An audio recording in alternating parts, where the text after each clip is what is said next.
संसार में एकमात्र नारायण ही सत्य हैं, बाकी सब माया है। सत्य में ही सारा जगत समाया हुआ है। सत्य के सहारे ही शेष भगवान पृथ्वी को धारण करते हैं।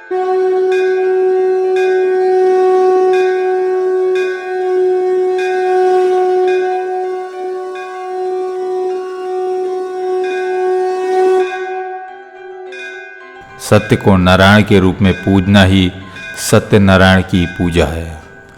सनातन धर्मावलंबियों में सत्यनारायण व्रत कथा सबसे प्रतिष्ठित व्रत कथा के रूप में मानी जाती है और मान्यता के अनुसार यह भगवान विष्णु के सत्य स्वरूप की कथा है।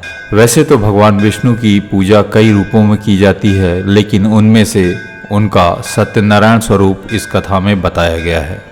हिंदी पंचांग के अनुसार हर पूर्णमासी को सत्यनारायण की पूजा उपासना की जाती है और इस दिन भगवान श्री हरि विष्णु जी के नारायण स्वरूप की पूजा की जाती है। और वहीं गुरुवार के दिन के कारक देव होने के कारण इस पूजा को गुरुवार के दिन भी कई भक्त करते हैं। भगवान सत्यनारायण विष्णु जी के ही रूप हैं और इंद्र का दर्प भंग करने के लिए विष्णु जी ने नर और नारायण के रूप में बद्रीनाथ में तपस्या की थी। वहीं नारायण सत्य को धारण करते हैं, अतः सत्यनारायण कहे जाते हैं। जानकारों की माने तो स्कंद पुराण के रेवाखंड में इस कथा का उल्लेख मिलता है। इसके मूल पाठ में पाठांतर से करीब 170 श्लोक संस्कृत भाषा में उपलब्ध हैं, जो 5 अध्यायों में बटे हुए हैं। जो व्यक्ति सत्यनारायण भगवान की पूजा का संकल्प लेते हैं, उन्हें दिन भर व्रत रखना चाहिए। प्रकदाज्यम पशून् तां चक्रेभायभ्यानारण्याग्राम्याश्यते तस्मादग्न्या सर्वभूतारिचः सामानि जनिरे छन्दाङ्गुसी जनिर तस्माद् दुत् तस्माद् अजायत तस्माद् अजायन्त जे केचो भयादता गावो हा जनिरे तस्मात्। पूजा की सामग्री बात की जाए तो इसके तहत सर्वप्रथम देव मूर्ति के स्नान के लिए तांबे का पात्र होना है और तांबे का लोटा जिसे कहते हैं, और जल का कलश और दूध, देव मूर्ति को अर्पित किए जाने वाले वस्त्र, आभूषण, धूप बत्ती, कपूर, केसर, चंदन, यज्ञोपवीत, रोली, चावल, हल्दी, कालावा और रुई और सुपारी, 5 नग पान के पत्ते, खुले फूल 500 ग्राम, फूलमाला, कुशा, दूर्वा, पंचमेवा, गंगाजल, शहद, अष्टगंध, शक्कर, शुद्ध घी, दही, दूध, ऋतुफल और मिष्ठान यानी मीठा, चौकी, आसन, केले के पत्ते और पंचामृत, तुलसी दल, कलश, तांबे का मिट्टी का जो होता है, तांबा के या मिट्टी का जो भी चल जाए, सफ़ेद कपड़ा आधा मीटर और लाल पीला कपड़ा आधा मीटर, दीपक 3 नग और 1 बड़ा 2 छोटे, तांबुल फल, लौंग लगा पान का बीड़ा जिसे कहते हैं, दूर्वा, प्रसाद के लिए गेहूं के आटे की पंजीरी, फल, दूध, मिठाई, नारियल, पंचामृत, सूखे मेवे, शक्कर, पान में जो भी हो सवाया लें या दक्षिणा आदि वगैरह। पूजन का मंडप जो है शुरू करने से पहले मंडप तैयार कर लें और सबसे पहले पूजा के स्थान को साफ कर लें। अब पूर्व या उत्तर की ओर मुख करके बैठें, पटा रखें, पटे पर कोई शुभ चिन्ह जैसे अष्टदल या स्वास्तिक बनाएं, बीच में चावल रखें, लाल रंग का कपड़ा बिछाएं, 5 सुपारी से भगवान गणेश की स्थापना करें। पूजन स्थल पर भगवान सत्यनारायण की तस्वीर रखना होता है और श्री कृष्ण या लड्डू गोपाल जिसे बोलते हैं नारायण की प्रतिमा की स्थापना करें। सत्यनारायण की दाहिनी ओर शंख की स्थापना करें। जल से भरा एक कलश भी दाहिनी ओर रखें। कलश पर शक्कर या चावल से भरी कटोरी रखें। कटोरी पर नारियल भी रखा जाता है। अब बाईं ओर दीपक रखें। केले के पत्तों से पाटे के चारों ओर सजावट करें। पाटे के आगे नवग्रह मंडल बनाएं। एक सफ़ेद कपड़ा बिछाकर उस पर 9 जगह पर चावल की ढेरी रखें। पूजन के समय इनमें नवग्रह का पूजन किया जाना है और मंडप तैयार करने के बाद पूजन शुरू करें। प्रसाद के लिए पंचामृत गेहूं के आटे को सेककर तैयारी की गई पंजीरी, शक्कर, भूरा और फल, नारियल इन सबको सवाया मात्रा में इकट्ठा कर लें। जितना शक्ति हो अपनी इच्छा अनुसार प्रसाद तैयार करें और भगवान की तस्वीर के आगे सभी पदार्थ रख दें। ओम पूजन के लिए बड़ी सी चौकी या पटा पर भगवान सत्यनारायण की फोटो, मूर्ति, पीला या लाल कपड़ा बिछाकर स्थापित कर दें और आसन के दाहिने और दीपक एवं बाईं और बड़ा दीपक का दीपक जो होता है स्थापित कर दें। अब स्वयं भी भगवान के आसन के ठीक सामने कुशा का आसन बिछाकर बैठ जाएं और विधान के अनुसार पूजन शुरू करें। इस पूजा में सबसे पहले गणेश जी की और इसके बाद इंद्रदेव और नवग्रह सहित कुल देवी देवता की पूजा की जाती है। फिर ठाकुर जी और नारायण जी की, इसके बाद माता लक्ष्मी, पार्वती सहित सरस्वती की पूजा की जाती है। अंत में भगवान शिव और ब्रह्मा जी की पूजा की जाती है। जल करके ठीक है, चंदन करके पूजन का क्रम पूरा होने के बाद क्रमशः भगवान श्री सत्यनारायण की कथा का पाठ स्वयं करें या किसी योग्य ब्राह्मण से सुने। सत्यनारायण व्रत का वर्णन देव ऋषि नारद जी के पूछने पर स्वयं भगवान विष्णु ने अपने मुख से किया हुआ है। निर्गुणाय गुणात्मने, जिस रूप में चाहे उस रूप में आप दर्शन देते हो, आपका कोई एक रूप नहीं। सर्वेशामादि भूताय भक्तानार्मार्ति नाशने, सदा भक्तों का भला करने वाले आपको मेरा नमस्कार। इस प्रकार की स्तुति जब भगवान ने सुनी तो प्रसन्न हो गए। उन्होंने कहा, नारद जी आपका किस प्रयोजन से यहाँ पे आना हुआ है, कृपया निसंकोच बताइए। तब नारद जी ने कहा कि प्रभु, मृत्यु लोक में मनुष्य अनेक प्रकार की पीड़ाओं से पीड़ित है। यदि मुझ पर दया करते हैं तो कोई ऐसा छोटा उपाय, लघु पायेन तद्वत, कोई छोटा ऐसा उपाय बताए जिसको थोड़े समय में करके मनुष्य आप की भक्ति पा सके और अपने देह त्याग के बाद जो है आपके धाम को पा सके। तब भगवान ने कहा, हे नारद जी, मनुष्यों की भलाई के लिए आपने बहुत अच्छा प्रश्न किया है। अब मैं उस व्रत के बारे में बताता हूँ जिसको मैंने ना अभी किसी को स्वर्गलोक में बताया, स्वर्ग में, और ना किसी को मृत्युलोक में बताया। श्री सत्यनारायण का पूजन अच्छी तरीके से करके मनुष्य सारे सुख भोग कर अंत में मेरे लोक को पा जाएगा। तब नारद जी ने कहा कि इसका क्या विधान है, कैसे इसको करना चाहिए, किसने इसको किया, वह सब हम सुनना चाहते। तब भगवान कहने लगे, दुख शोकादि सबरम धन धान्य प्रवर्धनम, दुख शोक को दूर करने वाला, धन धान्य को प्रदान करने वाला, सौभाग्य संतति करम, सौभाग्य को देने वाला, संतान को देने वाला, यस्मिन कस्मिन दिने मर्त्यो, भक्ति श्रद्धा समन्विता।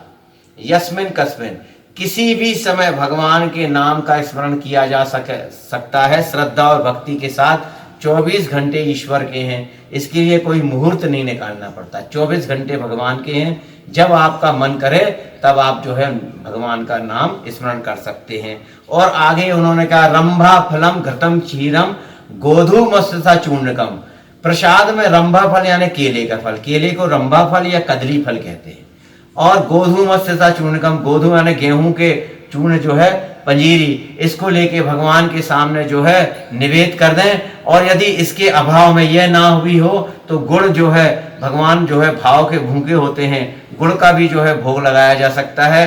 और जिस दिन कथा सुने उस दिन सारा दिन भगवान की याद में बिताया, ने कोई कटु वचन ना कहें। इस प्रकार से व्रत करके मनुष्य यहाँ के सारे सुख भोग कर अंत में मेरे लोक को पा जाएगा। बोलिए सत्यनारायण भगवान की जय। इति प्रथमो अध्याय।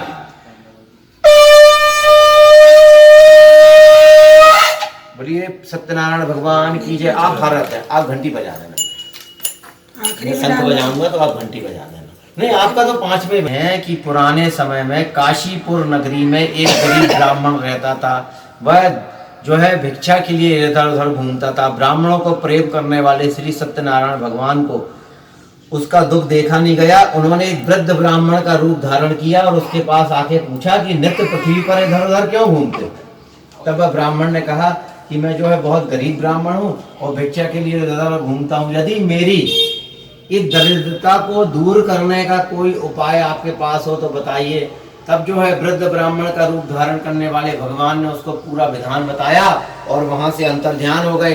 वह ब्राह्मण ने मन में सोचा कि ये इन्होंने मुझे बताया है व्रत, उसे मैं अवश्य करूंगा। ऐसा सोच के उसको रात में नींद नहीं आई। वह सवेरे उठा, उसने अपना संकल्प याद किया और चला। तो भगवान की कृपा से उसको प्रचुर मात्रा में धन प्राप्त हुआ। वह घर आया, भाई बंधुओं को इकट्ठा करके और विधिवत कथा सुनी। उसकी श्रद्धा और भक्ति देखकर भगवान प्रसन्न हो गए और उसको धन से ओतप्रोत कर दिया, मतलब धनी बना दिया। इतना कह के सूत जी चुप हो गए। तब सौनक जी ऋषि ने कहा कि हे गुरुदेव, इस ब्राह्मण से सुनकर और किस किस ने इस व्रत को किया वह सब हम सुनना चाहते हैं। तब सूत जी आगे की कथा बताने लगे कि एक समय वह ब्राह्मण धन व ऐश्वर्य के अनुसार धनी तो हो ही गया था, पूजन की तैयारी कर रहा था। उसी समय उसके यहाँ, उसके घर के सामने से एक काष्ठ क्रेता यानी लकड़हारा निकला।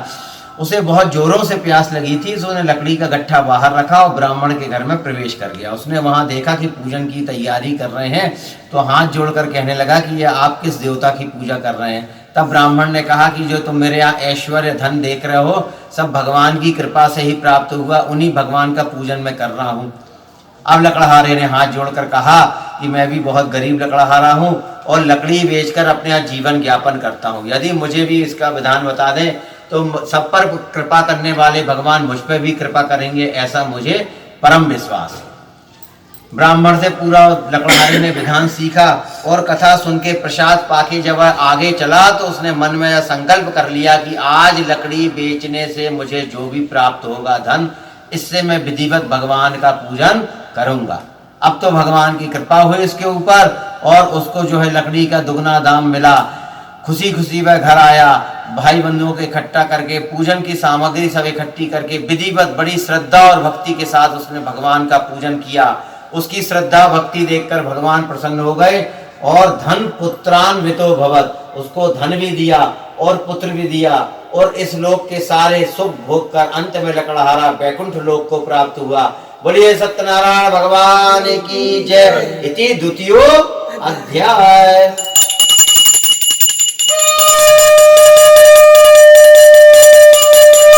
बोलिए सत्यनारायण भगवान की जय।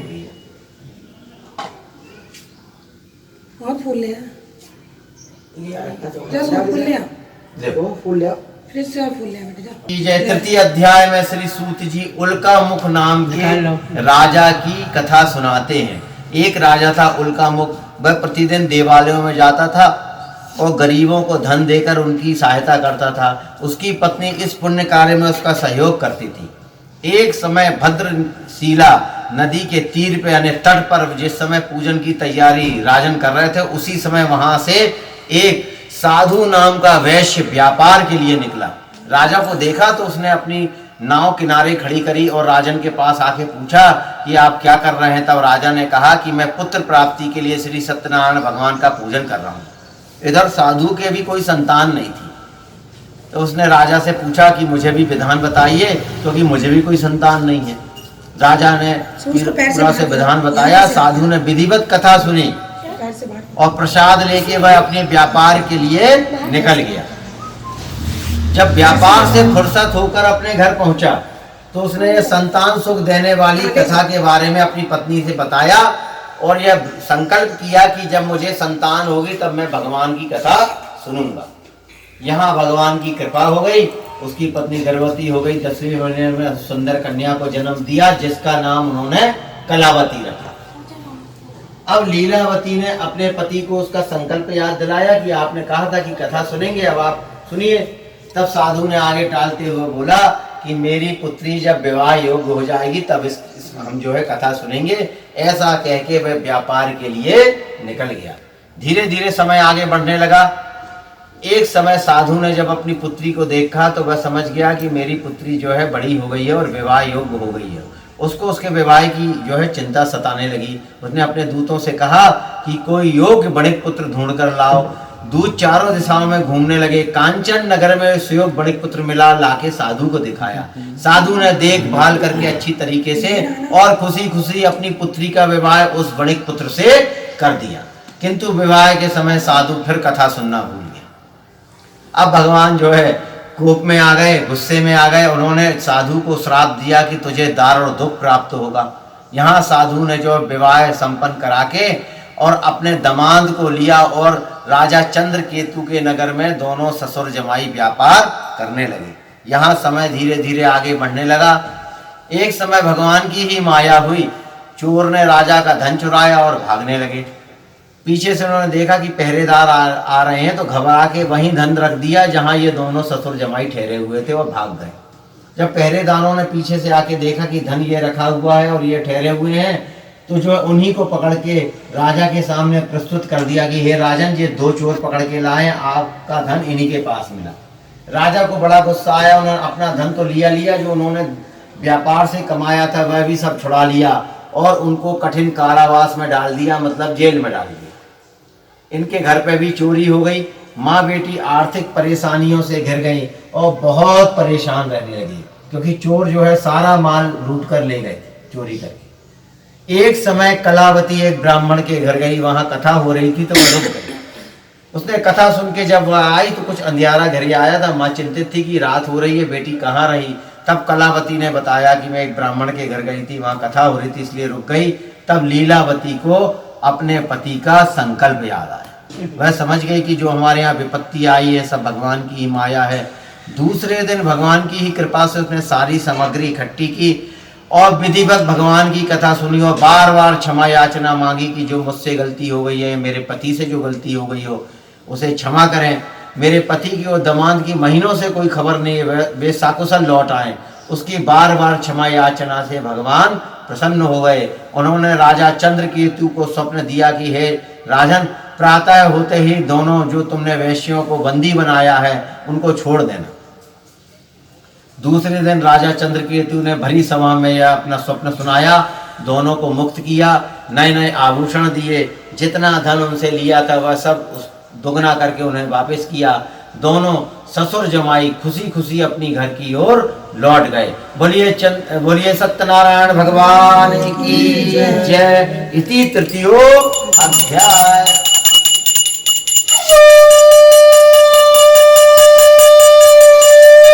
बोलिए सत्यनारायण भगवान की जय। जय। चौथे अध्याय में श्री सूत जी आगे की कथा बताते हैं कि जो है साधु ने मंगलाचरण किया और अपनी यात्रा प्रारंभ कर दी। यात्रा करते कुछ दूरी पर गया था। भगवान को एक बार उसकी परीक्षा लेने की और सूझी। उन्होंने एक दंडी भेषधारी साधु का, सन्यासी का रूप धारण किया और आके साधु से पूछा कि तेरी इस नाव में क्या है। साधु बनिया हंसता हुआ बोला कि आपको क्या धन लेने की इच्छा है, मेरी इस नाव में तो बेल पत्ती आदि भरे हुए। भगवान को उसके असत्य वचन अच्छे नहीं लगे। उन्होंने श्राप तो नहीं दिया, केवल इतना कहा सत्यम भवतु ते वचः, जो तुम बोल रहे हो वह सत्य हो जाए। इतना कह के जो है भगवान आगे जाके सिंधु तट पे, समुद्र तट पे आगे जाके बैठ गए। यहाँ साधु ने नित्य क्रिया के बाद देखा कि नाव कुछ अभी बैठी थी, अब कुछ उथली ऊपर आ गई है। जाके देखा तो सही में धन गायब हो गया था। उसकी जगह पेड़ पत्ती, बेल पत्ती आदि भरे हुए थे। देखकर रोने लगा, रोते रोते मूर्छित हो गया, बेहोश हो गया। जब उसकी मूर्छा टूटी तो उसके दामाद ने बताया कि आपने एक साधु से झूठ बोला था, यह सब उसी का फल है, हमें उनके पास चलना चाहिए। दोनों भगवान को ढूंढने लगे। भगवान तो सिंधु तट पर बैठे थे। साधु ने जब दूर से देखा कि भगवान बैठे हैं तो दौड़ते दौड़ते गया और पैरों से लिपट गया और रोने लगा और बार बार क्षमा याचना मांगने लगा। तब भगवान ने कहा, ये साधु तू बार बार मेरी भक्ति से विमुख हुआ, इसलिए तुझे दुख प्राप्त हुआ। तब साधु ने कहा कि प्रभु, ब्रह्मा भी आपकी माया नहीं जान सकते, मैं मूर्ख प्राणी कैसे जान सकता हूँ। आप प्रसन्न होइए, मैं अपनी क्षमता के अनुसार आपका पूजन करूंगा। उसकी बार बार क्षमा याचना से भगवान प्रसन्न हो गए। उन्होंने उसे तथास्तु कहा और वहां से अंतर्ध्यान हो गए। साधु ने लौटकर देखा कि धन धान्य से पहले के समान नाव भरी हुई है। वहीं भगवान की उसने कथा सुनी और अपनी यात्रा प्रारंभ कर दी। यात्रा करते करते नगर के निकट पहुंचा तो उन्होंने अपने दूतों से बोला कि हमारे कुशल मंगल लौटने की खबर हमारे घर में सुना दो, जब तक हम आते हैं। जिस समय दूत खबर सुना रहे थे, माँ बेटी पूजन कर रही थी। माँ ने कहा, बेटी पूरी पूजन करके आना, जब तक मैं अपने पति के दर्शन को जाती हूँ। यहाँ कलावती ने भी अपने महीनों से अपने पति के दर्शन नहीं करे। उसने पूजा तो पूरी करी, लेकिन बिना प्रसाद को पाए जो है अपने पति के दर्शन को चली गई। यहाँ प्रसाद की अपमानना हो गई। भगवान अप्रसन्न हो गए। उसके पति को नाव सहित पानी में डुबो दिया, अदृश्य कर दिया। यहाँ कलावती ने अपने पति को नहीं देखा तो रोने लगी। उसको रोते देख के साधु परिवार रोने लगा और भगवान से बार बार क्षमा याचना मांगने लगा। तब आकाशवाणी हुई कि हे साधु, तेरी इस पुत्री ने मेरे प्रसाद की अवमानना करी है, इसलिए इसका पति अदृश्य हुआ है। यह पुनः वापस जाए, प्रसाद पाए तो यह अपने पति के अवश्य दर्शन करेगी। आकाशवाणी सुनकर साधु परिवार वापस लौटा, विधिवत कथा सुनी और प्रसाद पाया तो कलावती ने अपने पति के दर्शन करे। उस दिन से हर संक्रांति और पूर्णिमा को साधु परिवार भगवान की कथा सुनने लगा और इस लोक के सारे सुख भोग कर अंत में बैकुंठ को गया। बोलिए सत्यनारायण भगवान की जय। इति चतुर्थ अध्याय।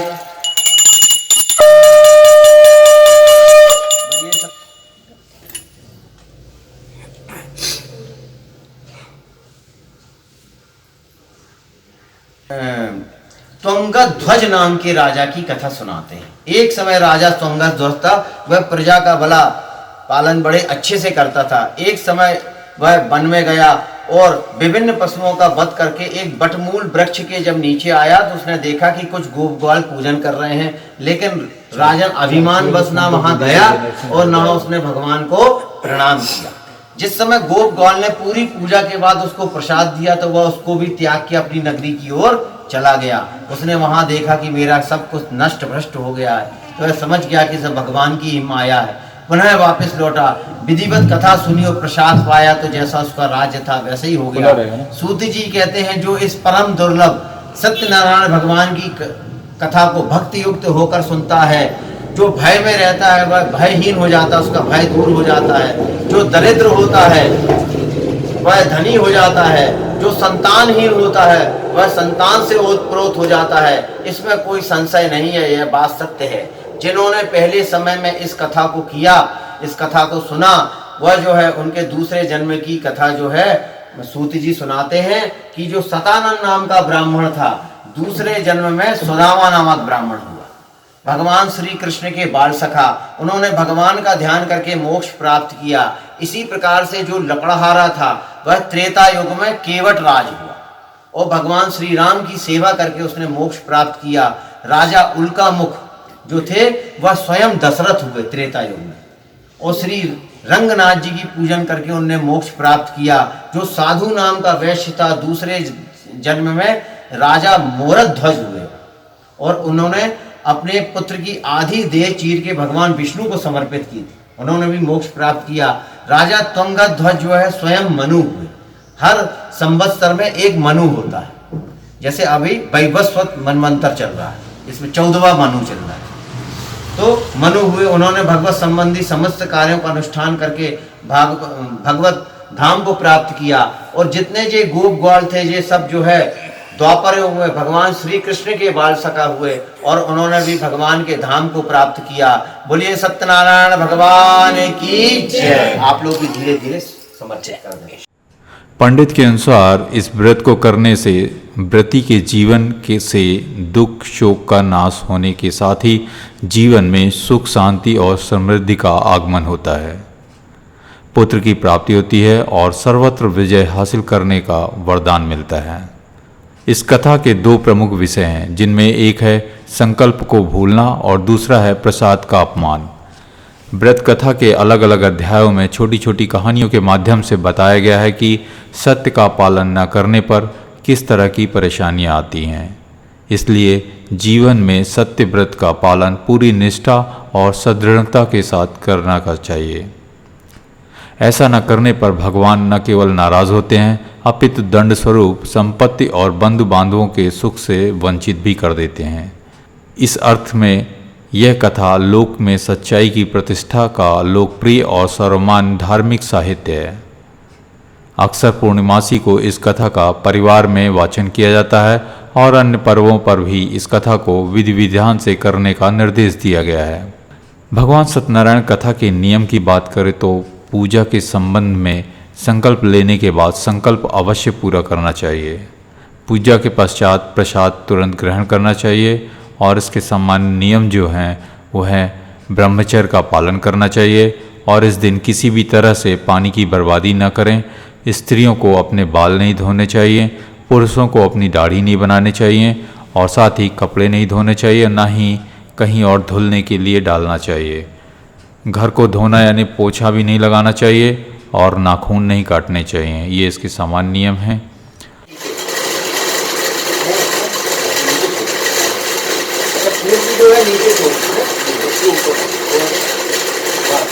पहले घी का ऐसे करके ये चम्मच घी की आहुति, अरे ये किससे करो दीवार चम्मच ऐसे डालो। ओम भूत स्वाहा इदम अग्ने नमः, ओम भुवः स्वाहा इदम वायवे नमः, ओम स्वः स्वाहा इदम सूर्याय नमः, ओम प्रजापते स्वाहा इदम प्रजापते नमः, ओम इंद्राय स्वाहा इदम इंद्राय नमः। उनके 5 टुकड़े करके डालें, 5 गिलास है, 5 बार भोग लगा प्राणा 5 करना, प्राणाय स्वाहा एक एक करके, अपानाय स्वाहा, ज्ञानाय स्वाहा, समानाय स्वाहा, ब्रह्मणे स्वाहा। जन्मे सावाणस्त्रधारणां तवकम्बानां तद्भागानां शान्तिर्भक्तिभागिनां निधिनाथो निधिपति गंगमहे वसुमं अहं जानि गर्भधमा त्वं जासि गर्भधम्मा गणपते स्वाहा। ओम अम्बे अंबिकंबालिके नमः नैतिकशन से तक्षपका सवद्दिकां कां पीन वासनिम्मा अंबिकायै नमः स्वाहा। ओम लक्ष्मी नारायणाभ्यां नमः स्वाहा, ओम उमा महेश्वराभ्यां नमः स्वाहा, वाणी हिरण्यगर्भाभ्यां नमः स्वाहा, सची पुरंदराभ्यां नमः स्वाहा, इष्ट देवताभ्यो नमः स्वाहा, कुल देवताभ्यो नमः स्वाहा, ग्राम देवताभ्यो नमः स्वाहा, वास्तु देवताभ्यो नमः स्वाहा, स्थान देवताभ्यो नमः स्वाहा, सर्वेभ्यो देवेभ्यो नमः स्वाहा, सर्वेभ्यो गृणेभ्यो नमः स्वाहा, सिद्धि बुद्धि सहिताय श्रीमन महागणाधिपतये नमः स्वाहा। ओम सूर्याय नमः स्वाहा, ओम सोमाय नमः स्वाहा, ओम भौमाय नमः स्वाहा, ओम बुधाय नमः स्वाहा। अब इसकी धारा बनाओ जरा, चाहो तो थोड़ा घी और ले लो, पिघला पिघला, हाँ वो कितना रखेगा, पिघला पिघला ले तो जरा धारा बनाएगी, बस वो डाला, बस बस बस बस तो प्रजमति ततधारं वसो पवित्रमति सहस्रधारं देवस्वा सविकपनातो वसो पवित्रेण सहस्रधारेण सर्वाकां दुःख्या स्वाहा। एक महत्वपूर्ण बात आपको और बताते हैं। ओम जय जगदीश हरे की आरती के मुख्य रचयिता कौन थे? जी हाँ, उनका नाम है श्रद्धाराम तिल्लौरी, जो कि 1901 में हिंदू धर्म के प्रचार के लिए यह आरती का उन्होंने रचना की थी और अंग्रेजों द्वारा लाई गई छापाखाना प्रिंटिंग मशीन के द्वारा इसे प्रिंट करवाकर घर घर इस आरती को बांटा गया था। तब से यह आरती बहुत अधिक प्रचलन में आई है, जिसे आप हर सत्यनारायण की कथा में सुनते हैं और गाते हैं।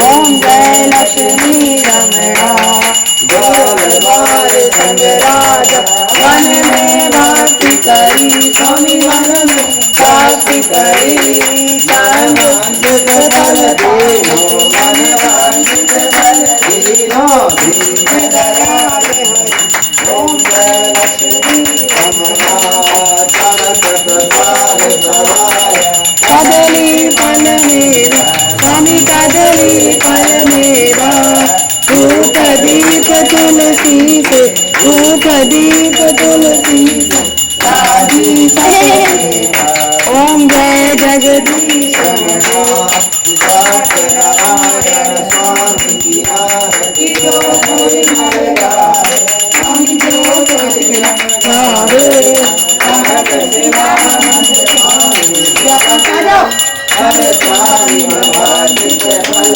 पावे ओम जय लक्ष्मी रमणा जय लक्ष्मी रमणा स्वामी जय लक्ष्मी रमणा सत्यनारायण स्वामी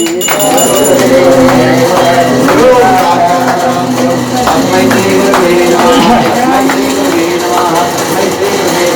ये उनको दे दीजिए पूरा, इनको लड़े जाइए, ये वाला हाथ पूरा इनको दे दो और फिर घूम जाओ। आप घूम पाओगे दोनों जब यानी काली का पापा नीचे गाड़ी करवानी न चना बड़े बड़े घूमते माने तो 4 परिक्रमा होती है भगवान विष्णु की, और चक्कर आए तो 1 परिक्रमा।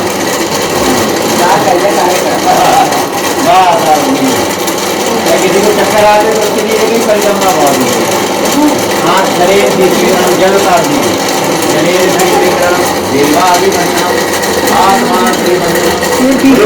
भगवान की जय, चंडी माँ जगम्बा की जय, कार्तिकाय भगवान की जय, नारायण भगवान की जय, राजा रामचंद्र भगवान की जय, श्री राधे। कर दीजिए।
हाथ लगा लो, 3 बार बोलो विष्णु विष्णु विष्णु। पूरे 4 ग्रह गण गण विशेषण विशिष्टायाम शुभ पुण्य ततो मम आत्मना गोत्रा नामो, हम अपने गोत्र का नाम, अपना नाम बोलिए मम। श्रुति स्मृति प्राणो फल फल प्राप्त्यर्थम धर्मार्थ काम मोक्ष फल प्राप्त्यर्थम पूजा कर्मणा सांगता सिद्ध्यर्थम ब्राह्मणा दक्षिणाम दातु मैं मुझसे वस्त्र दानम द्रव्य दक्षिणा दानम फल दानम अहम करिष्ये। दूसरी के दाना होते 10 थोड़ा सा पकड़ना है, धीरे से नीचे रख दो और ये उठा के ये सामने रख दो। नहीं ये नहीं, ये उसा लगा हाँ उसा ये दूसरा ही देता है। ये नाम बताएगा कि दीपक उठा के चाहे तो इधर भगवान हाँ, वही है। 3 बार बोलो, हाथ लगाओ ना बेटा। 3 बार विष्णु विष्णु विष्णु पूर्व 4 ग्रह गुण गण विशेषण विशिष्टायाम शुभ पुण्य तथो मम आत्मना गोत्रा नामो, हो अपने गोत्र का नाम, अपना नाम। श्रुति स्मृति प्राणो फल प्राप्त्यर्थम भूयसीम दक्षिणाम दातु मैं मुसृजे। अब वो पवित्री उतार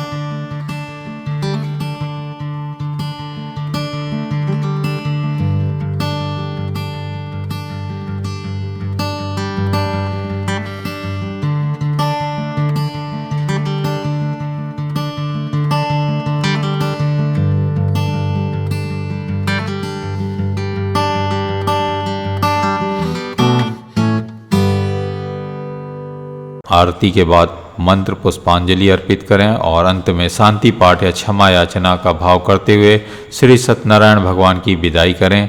चरणामृत लेकर प्रसाद वितरण करें। पुरोहित जी को दक्षिणा एवं वस्त्र देकर भोजन कराकर पुरोहित जी के भोजन के पश्चात आशीर्वाद लेकर सभी परिवारजन को भोजन करना चाहिए और भगवान का प्रसाद भी बाकी सभी और भक्तों में भी बांट दिया जाना चाहिए। तो इस प्रकार आपने देखा भगवान सत्यनारायण की कथा के बारे में। प्रतिबिंब प्रकाश इस भक्ति चैनल पर आप सभी लोगों का बहुत बहुत स्वागत है। भगवान सत्यनारायण की कथा सुनकर कैसा लगा आप लोगों को कृपया कमेंट्स में ज़रूर लिखें।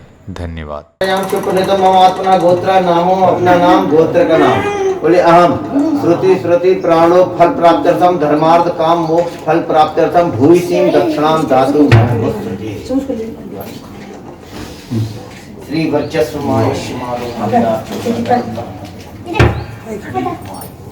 आप उनको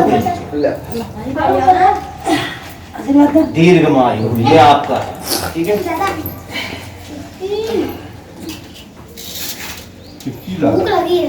है कि 8वें में चंद्रमा, 8वें वृश्चिक राशि में चंद्रमा होता है तब वो नीच का चंद्रमा कहलाता है। मीन का है। मीन का है तो मीन का चंद्रमा कहाँ नीच का होता है? नहीं मतलब कहीं इसका चंद्रमा कमजोर होगा। कमजोर है। हाँ नीच नहीं हो सकता। हाँ। वृश्चिक मेरा वृश्चिक में चंद्रमा जो है वो नीच का होता है और वृष राशि में चंद्रमा उच्च में जन्मे थे रोहिणी नक्षत्र में, तो उनका चंद्रमा उच्च का था। उनकी सोच इतनी तेज थी कि अपन नहीं सोच पाते थे वो सोच लेते।